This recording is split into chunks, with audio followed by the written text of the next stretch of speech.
Alors les amis, aujourd'hui on va parler d'un truc fantastique. Le trio de tête, les superstars de la pharmacie, les Avengers de la qualité austère en FIV. La fameuse coenzyme Q10, la mélatonine et N-acétylcystéine qu'on appelle la NAC entre intimes. On va regarder trois choses aujourd'hui. Oh, écoutez-moi bien. Premièrement, c'est quoi cette histoire de qualité austère en vraie biologie? Pas dans les brochures sur papier glacé, hein. Deuxièmement, ce que les essais cliniques montrent vraiment, les vrais chiffres, pas les on m'a dit que. Et troisièmement, la position de l'écheret en 2023 et 2025. Un truc qui ne bouge pas d'un centimètre et on va voir pourquoi. Tout ça sans rien vous vendre, sans fausses promesses. Première chose, soyons clairs. C'est quoi la qualité austère, hein? L'oocyte, c'est pas un tapis volant avec une étiquette 100% soie, label rouge. En biologie, il n'a pas de note sur 10. Sa qualité, on la devine avec trois marqueurs. Premier marqueur, la maturité maïotique. En gros, est-ce qu'il est prêt? Un oocyte mature, métaphase 2 pour les intimes, c'est celui qu'on peut féconder. S'il est immature, on n'y touche même pas. Merci, au revoir. Deuxième marqueur, la compétence chromosomique. Alors là, avec l'âge, le risque que l'oocyte se trompe dans le compte de ses chromosomes augmente. À 35 ans, c'est 1/2. À 42 ans, bam, c'est 3/4. Et attention, ce n'est pas un défaut de soin. C'est pas parce que vous avez oublié de lui chanter une berceuse. C'est juste de la biologie cellulaire. Troisième marqueur, la santé mitochondriale. L'ovocyte, c'est la cellule qui a le plus de mitochondries, les petites batteries. De tout le corps humain, il faut de l'énergie pour la fécondation. Voilà les trois boutons sur lesquels ces compléments essayent d'appuyer, en tout cas sur le papier. Maintenant, venez voir ce qui se passe quand on ouvre le dossier clinique. Ça va être drôle. Allez, on commence par la coenzyme Q10, un mot de passe-wifi. L'idée est belle. La coenzyme Q10 donne l'énergie aux mitochondries. L'oocyte vieillit, il fatigue. Donc, logiquement, on lui donne une boisson énergisante et hop, c'est l'idée. Mais la réalité, les essais cliniques, bon, il y a des petits signaux. L'équipe de Zoo en 2018 regarde les femmes low responder, hein, réserve diminuée. Ils disent super, plus d'ovocytes matures, plus beau d'embryon, magnifique, mais attention, zéro différence statistique sur le nombre de bébés à la fin. C'est là que le château de cartes s'écroule. Avoir de plus beaux sites sans bébé en plus, c'est comme mettre des jantes en alu sur une voiture qui n'a pas de moteur. Les Shrek, les grands boss européens l'ont écrit noir sur blanc dans leur guideline 2023. Je cite: Antioxidant therapy is not recommended in ART. Assisted Reproductive Technology. Preuve faible, pas de bébé en plus et spoiler, en 2025, ils n'ont pas changé la vie. Deuxième candidat, la mélatonine. L'idée, c'est un antioxydant. On en donne pour protéger l'ovocyte du stress. Dors bien, mon petit. Les études, Tamura en 2008 et d'autres depuis, ça clignote un peu au vert sur la maturité. Mais quel bazar, les méta-analyses partent dans tous les sens.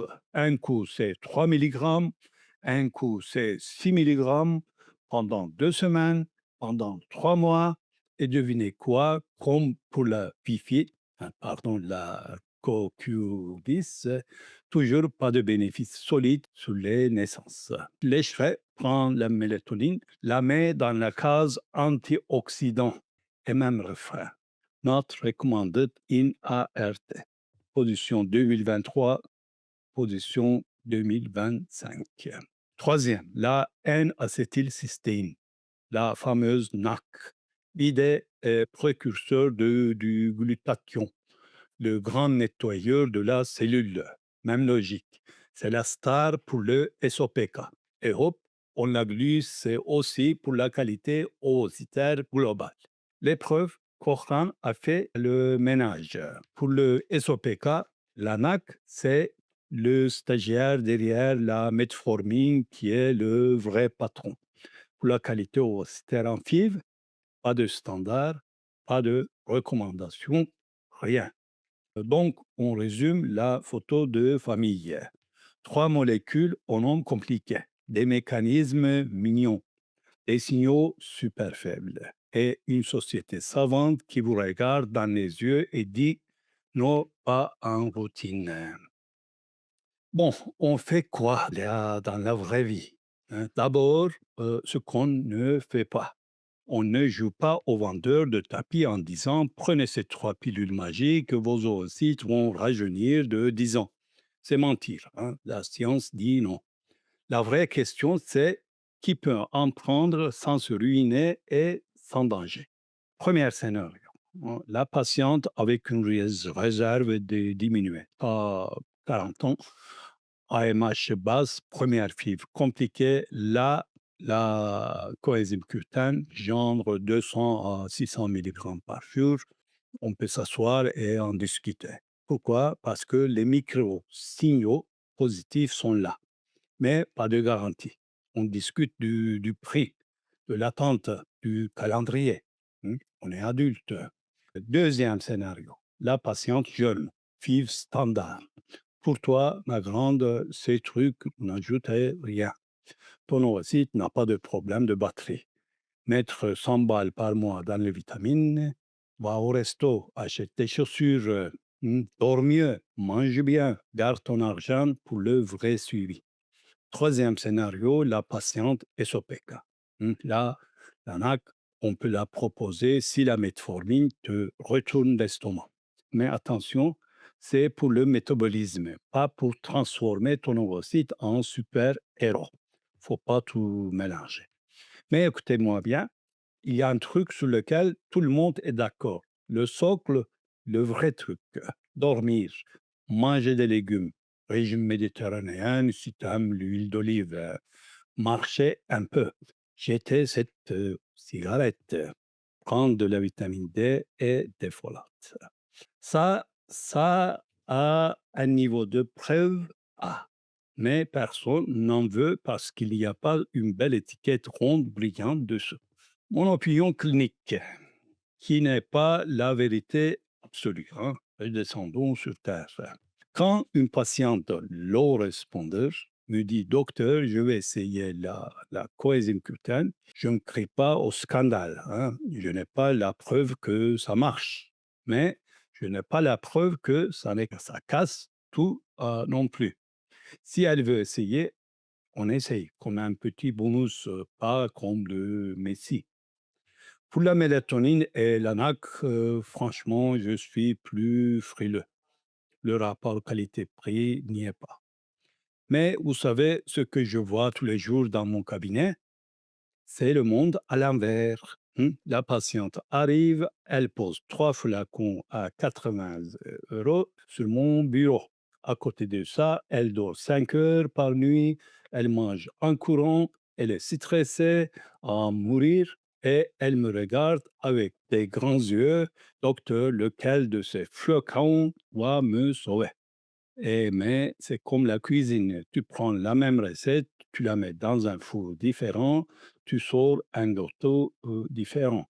Deux cycles dans ton propre corps, ça fait deux résultats différents. Ces trois compléments en plastique, ils ne vont pas changer le four. Ils vont juste changer la couleur du sucre glacé. Donc oui, d'accord, on peut discuter des compléments. Mais après avoir dormi, après avoir bien mangé, après avoir soufflé, pas avant. Si cette Petite discussion vous a été utile. Abonnez-vous. Si vous avez des questions, mettez-les en commentaire.